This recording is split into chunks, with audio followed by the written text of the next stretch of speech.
తమిళనాడు ముఖ్యమంత్రిగా టీవీకే అధినేత విజయ్ రేపు ప్రమాణ స్వీకారం చేయనున్నారు.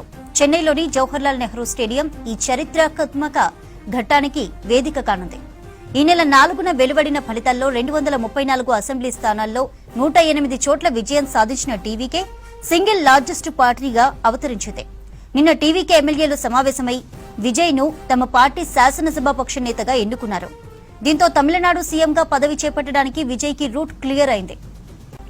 రైట్, తమిళనాడు అప్డేట్స్ అందించడానికి వెంకట్ లైవ్ లో అందుబాటులో ఉన్నారు. వెంకట్, అసలు తమిళనాడులో ఏం జరుగుతోంది? ప్రభుత్వ ఏర్పాటుకు టీవీకే ఏర్పాట్లపై ఏంటి డీటెయిల్స్? తమిళనాడు ముఖ్యమంత్రిగా జోసెఫ్ విజయ్ టీవీకే అధినేత రాష్ట్ర ముఖ్యమంత్రిగా ప్రమాణ స్వీకారం చేసేందుకు అన్ని ఏర్పాట్లు చకచకా జరిగిపోతున్నాయి. ఇందుకోసం ఈ చారిత్రాత్మక ఘట్టానికి చెన్నైలోని జవహర్లాల్ నెహ్రూ స్టేడియం వేదిక కాబోతుంది. రేపు ఉదయం 11:30 గంటలకు రాష్ట్ర ముఖ్యమంత్రిగా ఆయన ప్రమాణ స్వీకారం చేయబోతున్నారు. దీనికి సంబంధించి నిన్న లోక్ భవన్కు వెళ్లి ప్రభుత్వం ఏర్పాటు చేసేందుకు తమకు అవకాశం ఇవ్వాల్సిందిగా టీవీకే అధినేత విజయ్ ఈ పాటికే కోరారు. అయితే 234 సీట్లున్నాయి తమిళనాడులో.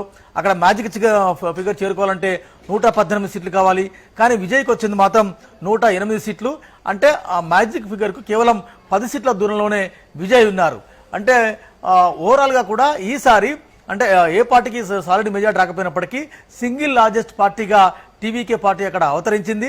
విజయ్ కూడా సింగిల్ లార్జెస్ట్ పార్టీగా తాము ఉన్నాం కాబట్టి మాకు ప్రభుత్వం ఏర్పాటు చేసే అవకాశం ఇవ్వాలని వారంలోగా బల నిరూపణ చేసుకుంటామని ఈ పార్టీకే చెప్పడం జరిగింది నిన్న గవర్నర్ని. ఈ మేరకు రేపు ప్రమాణ స్వీకారం చేసేందుకు గవర్నర్ కూడా ఏర్పాటు చేస్తున్నారు. సో మొత్తానికైతే రేపు తమిళనాడు రాష్ట్ర ముఖ్యమంత్రిగా జోసెఫ్ విజయ్ రేపు ప్రమాణ స్వీకారం చేయబోతున్నారు. ఇక బలాబలాల విషయాలకు వస్తే 108 సీట్లు విజయ్కున్నాయి.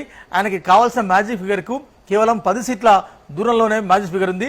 దీనికోసం మిత్రులు అదేవిధంగా కలిసి వచ్చే వారితో ఆ పార్టీ చాలా సీరియస్గా సంప్రదింపులు జరుపుతుంది.